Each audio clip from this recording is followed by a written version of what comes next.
ये central government ने एक ऑर्डिनेंस पास किया है डॉक्टर्स पे जो हमले हो रहे हैं उसको लेकर अब सख्त सज़ा दी जाएगी, किस तरह से देखते हैं सब? देखिए, बहुत प्रतीक्षित था ये ऑर्डिनेंस, और इसके आने से निश्चित तौर पे डॉक्टरों के काफ़ी फेवर हुआ है।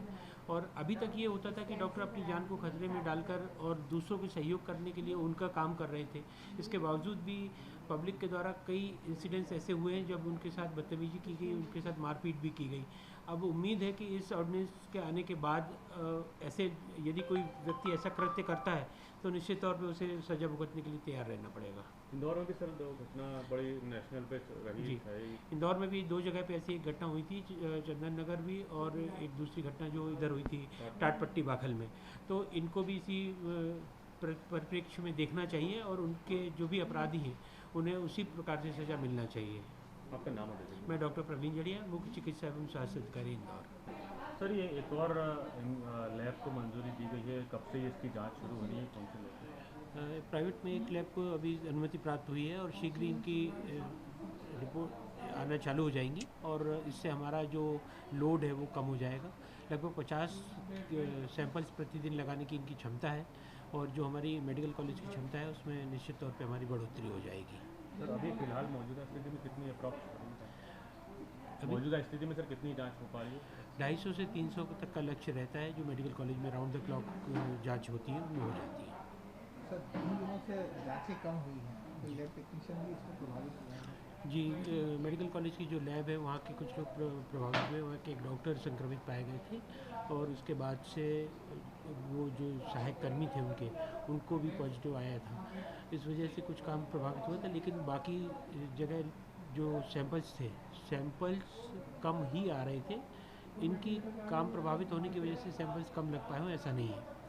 चूँकि पहली फ़ेज़ में जो जिन लोगों को चुना गया था वो अधिकांश लोग उन्हीं के परिजन थे जो पहले पॉजिटिव केस थे। उनकी ऑलरेडी सभी लोगों का कॉन्टैक्ट ट्रेसिंग हो चुका था, सभी लोगों की हिस्ट्री ली जा चुकी थी, और सभी लोगों को क्वारंटाइन कर उनके सैंपल लिया जा चुका था। अब उन परिजनों में से यदि कोई पुनः निकलता है तो चूँकि उसके आसपास के एरिया को पहले ही कंटेनमेंट बना दिया गया है, तो ऐसी स्थिति में वहाँ पर केसेस कम निकलते हैं।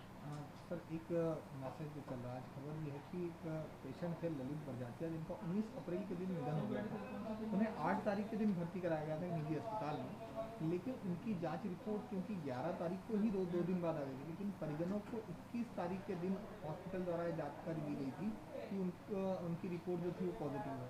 तो ऐसी लापरवाही 10 दिन तक देखिए, सामान्यतः जो भी रिपोर्ट मेडिकल कॉलेज से रिलीज़ होती है वो अतिशीघ्र संबंधित अस्पतालों को मुहैया करा दी जाती है, ताकि उचित कार्रवाई की जा सके।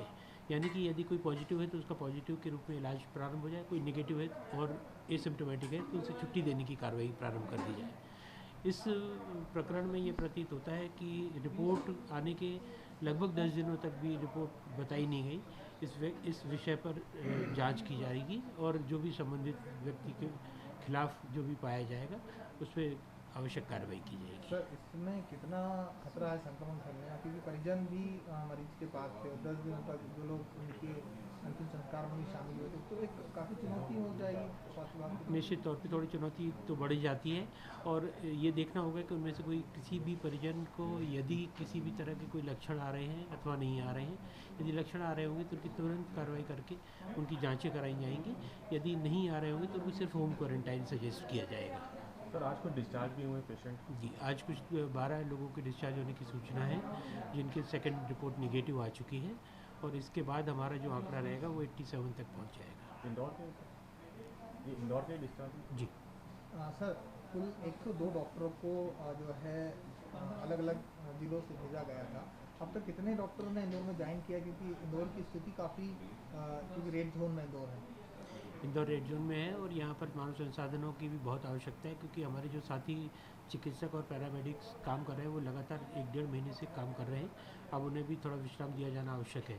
ऐसे में मांग की गई थी राज्य संचालनालय से, और वहाँ से 102 लोगों को 102 चिकित्सकों की सूची जारी की गई थी। अभी तक वहाँ से सिर्फ 40 लोगों ने ज्वाइन किया है। इसकी सूचना हमारे द्वारा वरिष्ठ कार्यालय को दी जा चुकी है। हाँ सर, इस पर कोई एक्शन होगा या किसी ये तरह राज्य सरकार का निर्णय रहेगा, जो जैसा भी होगा।